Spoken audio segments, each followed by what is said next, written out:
Passe à autre chose. En parlant de Macky, on pense également à ses anciens collaborateurs qui sont ici au Sénégal, notamment Farba Ngom, qui mène également Pape Malick Ndour, moom tamit nekkoon ancien ministre. Farba, il est toujours député. Alors, ñoom ñaar ñëpp ñu war leen àtte devant la Cour suprême. Je pense que c'est mardi prochain, le 28 avril. kenn ku ci ne ak sa dossier. mbirum Farba nag mu ngi bëgg a yàgg, c'est des dossiers différents. Alors, sa appréciation par rapport à ces deux dossiers-là qui concernent quand même des responsables de l'ancien parti, de l'ancien régime. Déjà, sur le dossier de Farba. Farba Ngom, man dama jàpp que ni actuellement. li ko bàyyi ci prison bi. c'est parce que dafa am benn base politique bu solide te dañuy waaj a dem ci ay élections moo tax bëgguñu ko bàyyi man loolu mooy li ma gëm. mooy langage bi ñenn ñi ni da nga ko gëm quoi. non dama gëm ni que léegi dossier bi dafa jël ay relents politique parce que Farba Ngom. bi ñu koy jàpp ci 125 milliards yi. nekkul woon ni moom rek lañ jàpp am na ñeneen ñu ci boole loon jàpp leen. tey pratiquement ci dossier boobu dafa mel ni Farba Ngom donc moo ci des ñëpp am nañ liberté provisoire mais ci dossier boobu. nan nga mën a bàyyee Tahirou Sarr. may ko liberté provisoire téye ci Farba Ngom. et pourtant bi ñu demee audition. devant le juge d'instruction du pôle judiciaire financier mën nañ wax ni que sax Tahirou Sarr daanaka dafa décharger Farba Ngom da ko setal mais juge bi dafay instruire à charge et à décharge xool leen ñoom ñaar ñëpp gis que ni ñoom ñaar ñii muy Tahirou Sarr ak Farba Ngom dañoo mettre sur la table lu ñuy wax ay contestations sérieuses ñu teg sur la table ces contestations là juge bi qui est indépendant apprécié may leen ñoom ñaar liberté provisoire ouais. may leen ko procureur ñëw def opposition ci Farba Ngom képp dong bàyyi Tahirou Sarr loolu en terme d'équité nu nga ko mën a tuddee. mais génnoon nañ quand même mbirum téléphone portable yi. waaw xaaral maa ngi ñëw foofu loolu moo mujj parce que ñaari dossier la. dafa am 125 milliards yi. am mbirum téléphone yi waay. ci dossier 125 milliards yi ñu bàyyi ci ñu may Tahirou Sarr liberté provisoire.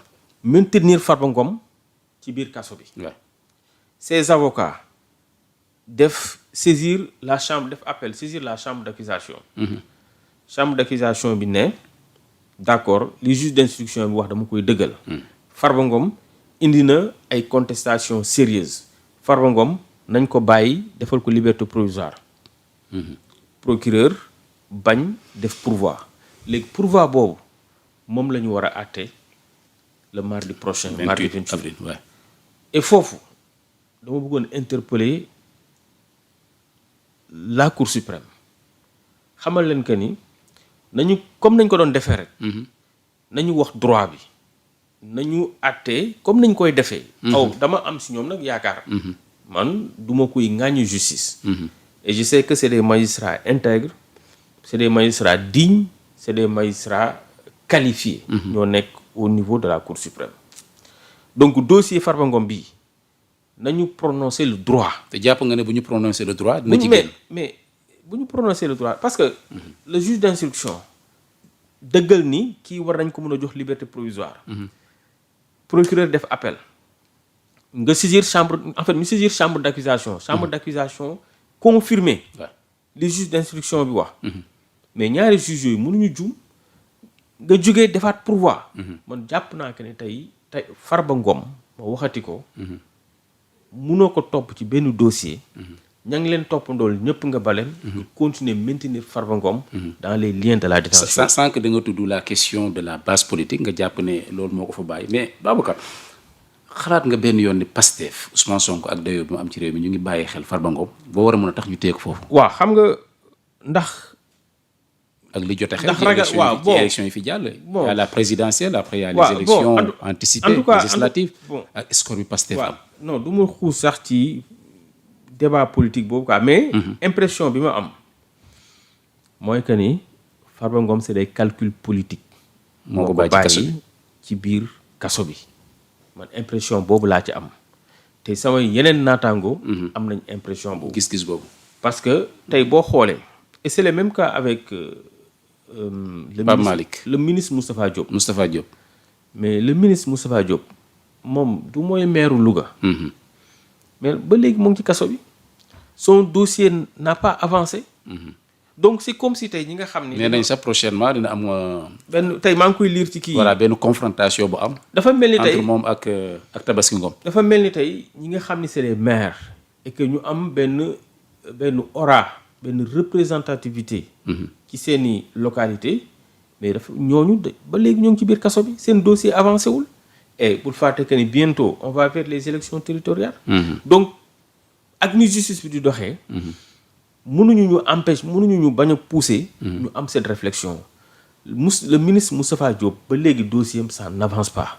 yaa ngi wax dossier Pape Malick Ndour. foofu laa bëggoon est-ce que même impression nga am par rapport ak dossier Pape Malick Ndour. mais xam nga dossier Pape Malick Ndour fi ma dugal dossier Farba Ngom rek laa koy dugal. parce que teguñu lenn lu leer ci suñu loxo loo xam ni mën nañ wax que ni lii kat mën nañ ci téye nit. ñaata yoon nga dégg le premier ministre Ousmane Sonko waay muy décrier.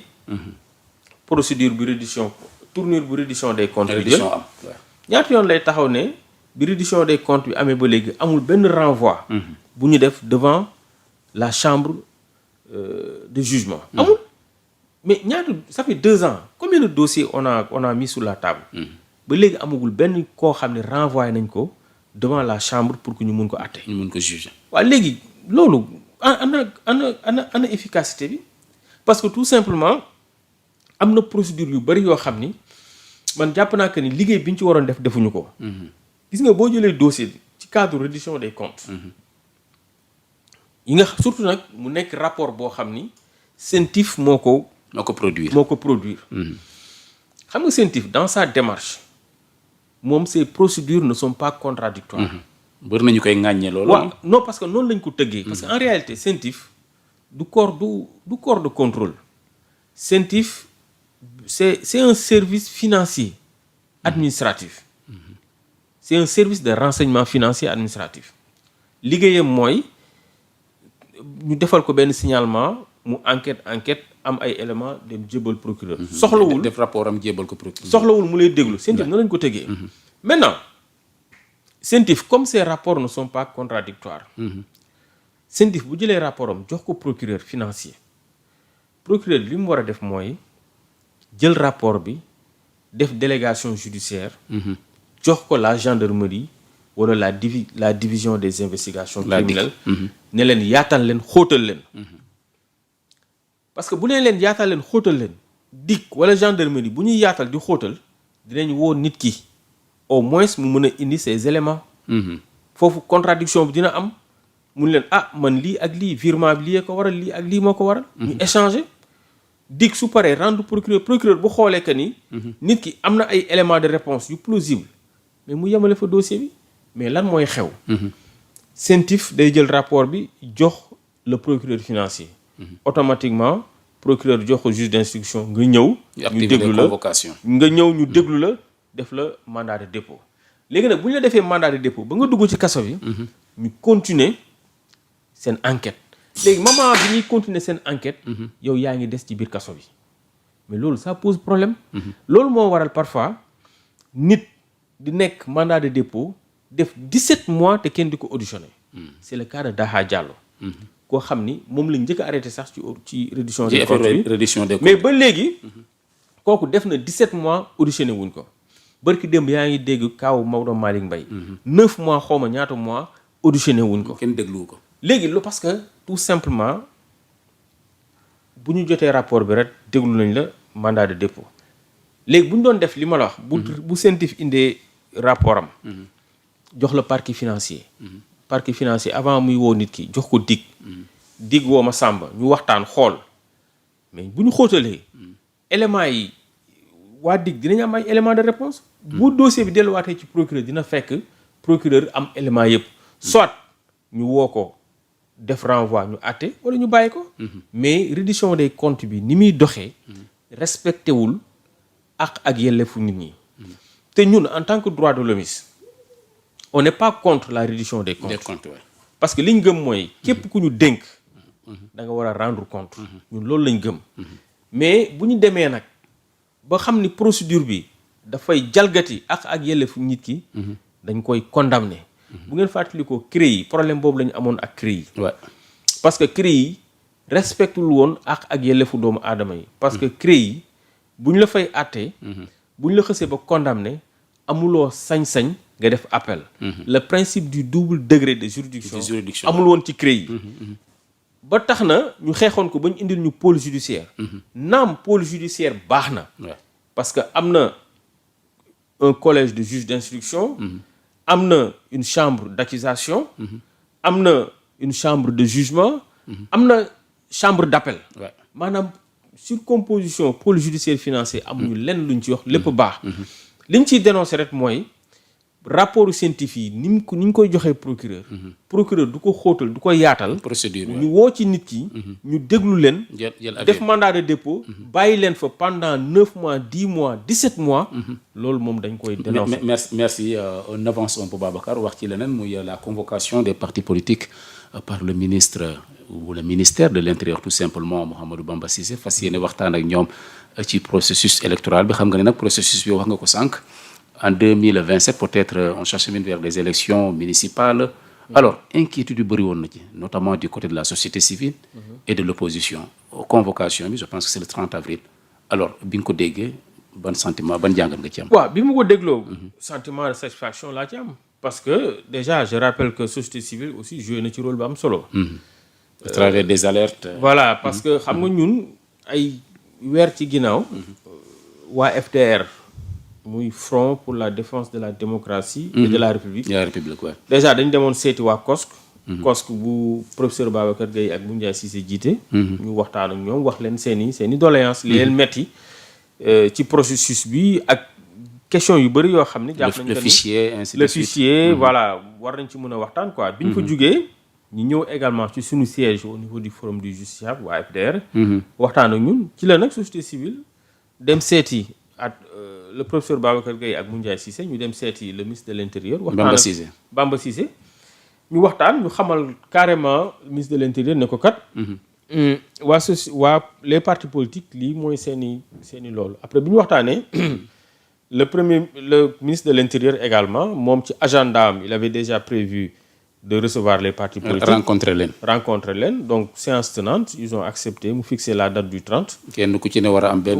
représentant léegi maintenant le 30 ci la mbir mi di am donc je pense que ñoom bu ñu demee le 30 les partis politiques dinañ mën a waxtaan ak le ministre de l'Intérieur wax le ministre de l'Intérieur ñoom lan mooy seeni préoccupation ci modification des articles L29 ak L30 wax ministre de l'Intérieur lan mooy seen préoccupation ci processus électoral bi fichier bi décret bi ñu war a jël pour fixer la date des élections mais également révision ordinaire wala extraordinaire yu war a am donc yooyu yëpp c'est des éléments bu ñu demee dinañ ci waxtaan ak le ministre de l'Intérieur mais aussi waxtaan ak moom sur les questions de liberté manifestation yi ak ñi nga xam ne ñoo ngi ci kaso yi ay maire lañ donc am nañu en tout cas occasion le 30 pour waxtaan ak le ministre de l'Intérieur excusez-moi sur des questions d'intérêt national. Alors en tant que responsable de la société civile nekk observateur est-ce que la personne bugguma sax personnalisée de Mouhamadou Bamba Cissé vous rassure parce que bi ñu ko nommé ministre de l'Intérieur bëri woon na quand même ñu ko doon ŋàññi jàpp ne dañ ko fa teg justement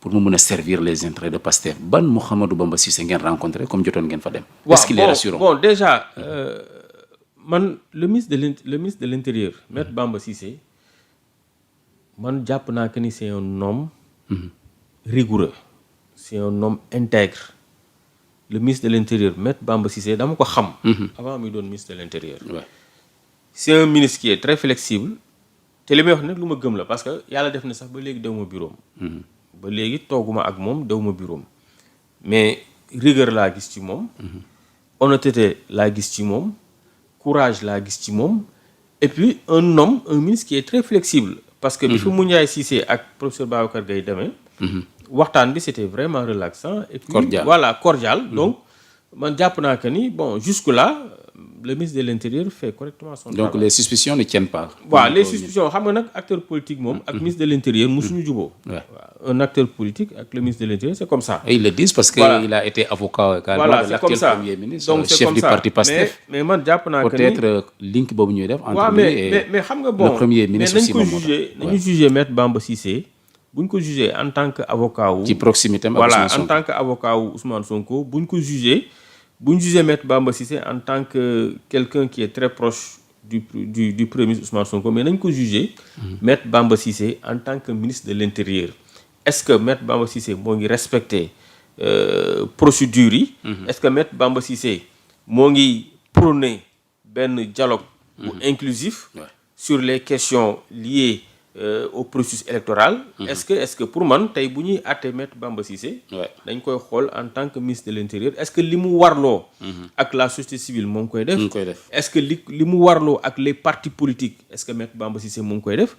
Est-ce que tey li nga xam ne warloo na ko pour défendre les libertés individuelles est-ce que Maître Bamba Cissé moo ngi koy def. pour man foofu lañ koy àtte te jàpp naa que ni Maître Bamba Cissé en tout cas ba fi may wax ak yow nii. wanuma lenn loo xam te war naa mun a ŋàññi doxalinam.